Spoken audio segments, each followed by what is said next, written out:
शंका है पश्चिम बंगाल को इलेक्शन को हाईजैक किया गया है। 70 साल के अंदर इस देश के अंदर ना तो हिंदू मुस्लिम हुआ, ना ही मॉब लिंचिंग ज्यादा हुई और ना ही धर्म की राजनीति हुई। अचानक ऐसा क्या हुआ कि 10 साल के अंदर अंदर राजनीति एकदम बदल गई। और मोदी है तो मुमकिन है भाई, मोदी है तो मुमकिन है, मोदी है तो गरीबी है, मोदी है तो मॉब लिंचिंग है, मोदी है तो इस देश के अंदर बेरोजगारी है।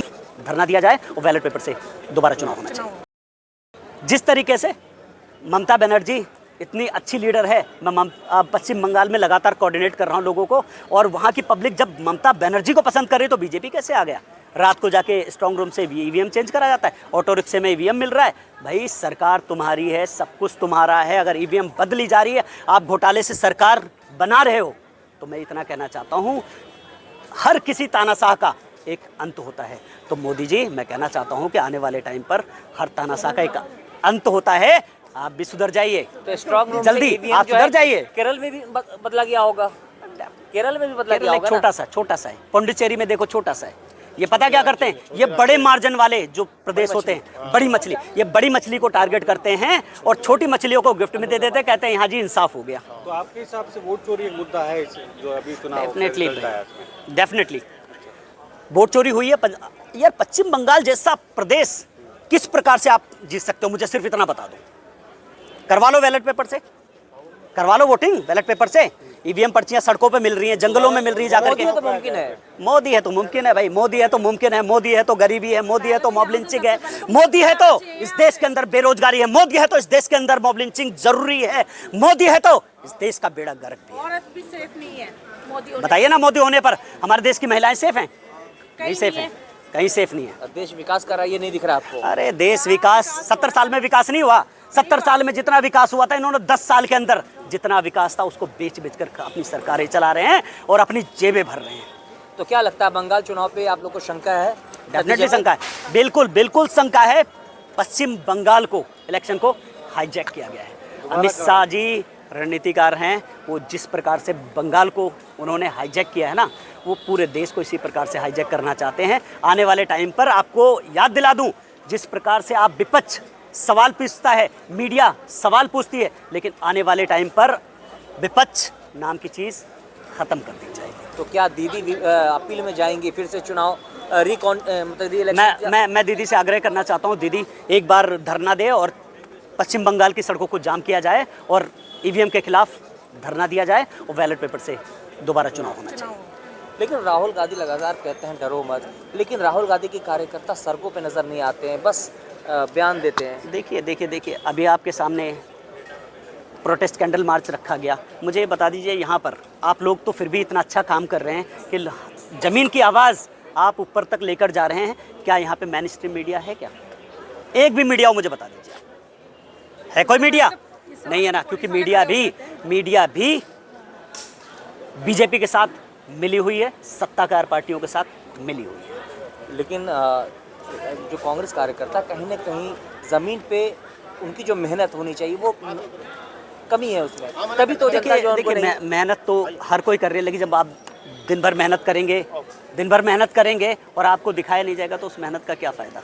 हमको थोड़ी पता चलेगा आपने मेहनत किया है। जब मेहनत किया है तो फिर उसको दिखाइए ना। कांग्रेस मेहनत करती है, काम करती है ज़मीन पे, मीडिया पे नहीं दिखाया जाता, मीडिया नहीं दिखाती उसको। ये मेरी शिकायत है मीडिया के बंधुओं से कि कांग्रेस का जितना भी काम है दिखाया जाए। गुंडाई सरकार है भाजपा सरकार, तो गुंडाई सरकार है, खुल के गुंडाई कर रही है। संस्कारी पार्टी कहा जाता है। अरे संस्कारी होती तो फिर बचाती ना। गुजरात में क्यों ऐसा हुआ, महाराष्ट्र में क्यों हुआ? अभी मौलाना को ट्रेन से मारा गया, उस पर संज्ञान क्यों नहीं लिया गया? उत्तम नगर के अंदर उस लड़के को मारा गया, उसका घर डेमोलाइज कर दिया गया। आज पांडव नगर के बेटे को मारा गया है, तो उनके अपराधियों के घरों को आज डेमोलाइज क्यों नहीं किया गया? मेरा सीधा सवाल है। एक प्रदेश के अंदर दो तरीके की राजनीति चल रही है।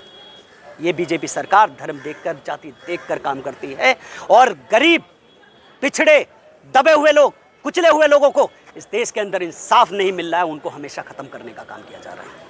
लेकिन आप कह रहे हैं कि जहाँ जहाँ भाजपा की सरकार है, अब तो लगभग सभी जगह भाजपा की सरकार बन रही है। आपने आज भी चुनाव नतीजे देखे होंगे किस तरीके से, अब तो बंगाल भी जीत गए हैं, तो और वो तो कह रहे हैं कि सनातनियों को मुबारक हो।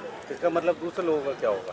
देखिए भाई, अभी मैंने कहा ना, जिस तरीके से गुजरात से मारे गए, महाराष्ट्र से मारे गए और दिल्ली में भी अब चालू हो गया। अरे भाई साहब, भाजपा सरकार इतनी गुंडई सरकार है, पूरे देश में आने तो दीजिए, फिर आप थक जाएंगे। हमारी बाइट लेते लेते थक जाएंगे आप लोगों को इंसाफ दिलाते दिलाते, क्योंकि हर एक मोड़ पर एक मॉब लिंचिंग होगी, किसी ना किसी दबे हुए लोगों को मॉब लिंचिंग की जाएगी, उनको मारा जाएगा। लेकिन कुछ बंगाल लोग में सरकार बनी है तो क्या वहाँ भी बम लिंचिंग होगी आपके? डेफिनेटली। क्या कहा था अभी अमित शाह के बयान थे कुछ टाइम पहले, क्या कहा था? बंगाल के जितने भी मुसलमान हैं अगर हमारी सरकार बनती है तो उनको उल्टा लटका करके मारेंगे। अच्छा, योगी साहब ने क्या कहा था? क्या कहा था? कावा नहीं बनने देंगे। हाँ, काबा नहीं बनने देंगे। हाँ, और दूसरा यहाँ के मुसलमानों को सफाया कर देंगे, कुछ ऐसा भी शब्द कहा था उन्होंने। तो मैं कहना चाहता हूँ योगी जी, ये देश बहुत बड़ा है, इस देश में सभी जाति के लोग रहते हैं, सभी धर्म के लोग रहते हैं और बड़ी मोहब्बत के साथ रहते थे। 70 साल के अंदर इस देश के अंदर ना तो हिंदू मुस्लिम हुआ, ना ही मॉब लिंचिंग ज़्यादा हुई और ना ही धर्म की राजनीति हुई। अचानक ऐसा क्या हुआ कि 10 साल के अंदर अंदर राजनीति एकदम बदल गई और हिंदू मुस्लिम होने लगा और लोगों बेचारे दलित परिवारों को और पिछड़े परिवारों को मॉब लिंचिंग करनी चालू कर दी गई। लेकिन अक्सर कहा जाता है मुसलमान को पाकिस्तान भेजेंगे, बांग्लादेश भेज देंगे, तो क्या लगता है कि ये हिंदू मुस्लिम की राजनीति जब ज़्यादा बढ़ जाएगी हद से ज़्यादा, तो क्या इस तरह की बातें, इस तरह की आवाज़ भी उठेगी? देखिए, ये जिस प्रकार से कहते हैं कि मुसलमानों को यहाँ से बांग्लादेश भेजा जाएगा, पाकिस्तान भेजा जाएगा, मैं तो कह रहा हूँ भेज दो ना। आप आज मुसलमानों को भेज दोगे, कल दलित रह जाएंगे, तब आप कहोगे दलित हमारे देश के नागरिक नहीं, इनको नेपाल भेजना चाहिए, तो आप नेपाल भेज दोगे क्या? उसके बाद बेचारे सरदार बचेंगे, सरदारों को क्या कहा जाएगा कि जाओ खालिस्तान के अंदर रहो, जाकर के तुम्हें खालिस्तान देते हैं, जाओ। तो इस देश के अंदर केवल जो 2 से 2.5% के लोग हैं, मनुवादी सोच के लोग हैं, वो इस देश में राज करना चाहते हैं और निचले तबके लोगों को कभी इंसाफ नहीं देना चाहते और उनके हकों को मारते हैं और उनको ख़त्म करने का काम। क्या इस देश के अंदर बिहारी होना दुर्भाग्य है, या दलितों की तरह जिस तरीके से पहले पूर्ण काल में दलितों के साथ अत्याचार किया जाता था, उसी प्रकार से दिल्ली के अंदर एक पांडव नगर में इस लड़के के साथ बिहारी होने पर उस पर अत्याचार किया गया। उसके देश में बिहारी होना और यूपी वाला होना दुर्भाग्य की बात है। लेकिन आप बिहारी होना की बात कर रहे हैं, यहाँ तक कि बहुत से लोग कहते हैं कि इस देश में मुसलमान होना भी अपराध है। चेतन शर्मा का आपने देखा होगा ट्रेन में, अभी आपने देखा होगा तौसीफ रज़ा को ट्रेन से फेंक दिया गया। देखिए, बीजेपी सरकार जहाँ जहाँ है, मैं खुले शब्दों में कहना चाहता हूँ, इस देश के अंदर दलित हो चाहे मुसलमान हो, उनकी मॉब लिंचिंग की हर एक पॉइंट पर किया जाता है। आपको पता है, भी ट्रेन में चलते हुए हाफिज़ को लात मार के उसका मॉब लिंचिंग कर दी जाती है।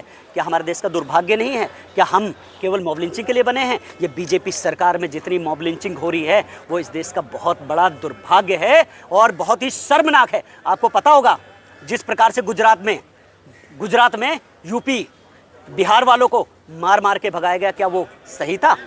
उसके बाद महाराष्ट्र के अंदर यूपी बिहार वालों को मार मार करके वहाँ से भगाया गया था, तब भी तो बीजेपी सरकार थी। गुजरात में भी बीजेपी सरकार थी। आज पांडव नगर के बेटे को मारा गया है, यहाँ भी तो बीजेपी सरकार है।